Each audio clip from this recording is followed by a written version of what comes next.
So let's talk a little bit about gear ratios and what that means. So these are really important variables here with our gear ratios, these variables right here. So when we look at these gears, we can count the number of teeth, or sometimes it might say, so if we count the number of teeth on this blue gear, we have 1, 2, 3, 4, 5, 6, 7, 8, 9, 10, 11, 12. So sometimes you can always count them, but sometimes it might also say on the gear, oops, let me erase that real quick. Sometimes on the gear it might say 12T, which indicates there's 12 teeth on that gear. So N is the number of teeth on a gear.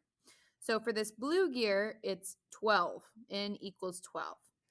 D is always the diameter of the gear. So for that blue gear, our diameter is 4. Angular velocity is represented with this W, which is an omega. So it's kind of like more of a cursive W. But that's an omega, and that stands for our angular velocity. Our angular velocity is going to be those RPMs, those revolutions per minute. That's how fast it's moving around in a circle. Its angular speed is revolutions per minute. And then our T torque, that is usually given to us in the problem, and it'll tell us how much torque is going in or going out.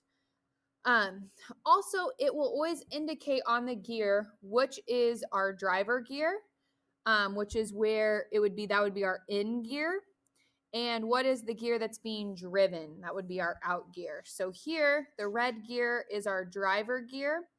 That's where the torque is applied initially. This is our driver gear. And then the blue gear is being driven. And so that's indicated here where it says in, and this one says out. So let me erase all of this real quick. And let's look at this problem here. So this is where gear ratios become important because we have these equations here in this box. These tell us the relationships between those different variables that we just talked about. So the gear ratio is equal to the number of teeth out divided by the number of teeth in, which is also equal to the diameter of our out gear divided by the diameter of our in gear. This is the only one here that has in over out. The rest of them you can see are out over in. The way that I remember that is if you're winning, you're on top. So this kind of looks like the word win. If you're winning, you're on top. All of the other ones have the out on top. This one has the in on top. So it's an angular velocity in is divided by the angular velocity out. And then our torque out is divided by our torque in.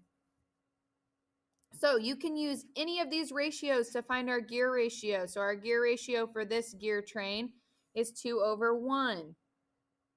But we're going to see in the next slide that you can also use it to find missing ratios. And we'll take a look at that in the next video.